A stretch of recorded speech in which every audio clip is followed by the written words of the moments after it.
Hi, today I'll be talking about developing positive relationships with students. I learned some tips from a book called The Art and Science of Teaching by Robert J. Marzano, and I'll be applying these tips to my 5th grade class this coming August. First of all, I need to communicate appropriate level of concern towards my students by doing the following. I should know something about each of my students, some personal information, cultural background, things that matter to them, and use that information in engaging them into discussions about their personal lives. One way of showing affection for each student is to greet them at the door or visit them in their after-school classes, or maybe saying hi to them at lunch. I should also try to incorporate students' interests into my lessons and personalize learning activities.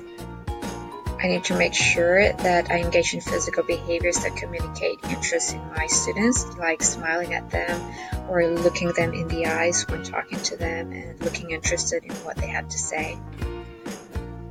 Another great way of connecting with my students is to use humor when appropriate.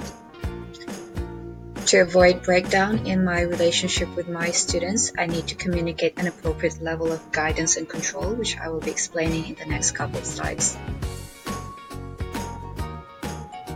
I need to be consistent in implementing positive or negative consequences related to the rules and procedures in my class. I shouldn't take my students' behavior personally and use a consistent tone in the classroom. That way I can project a sense of emotional objectivity in class. It's very important that I maintain a cool exterior even when I'm really upset at my students.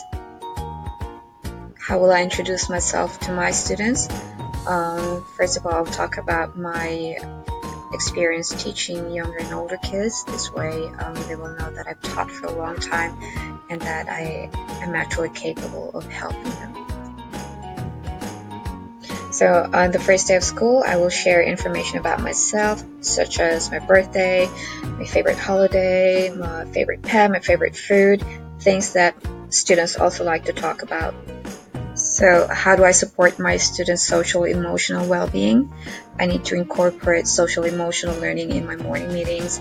I need to explain the importance of social emotional skills to my students. And of course, I need to create a lot of opportunities for my students to practice those skills.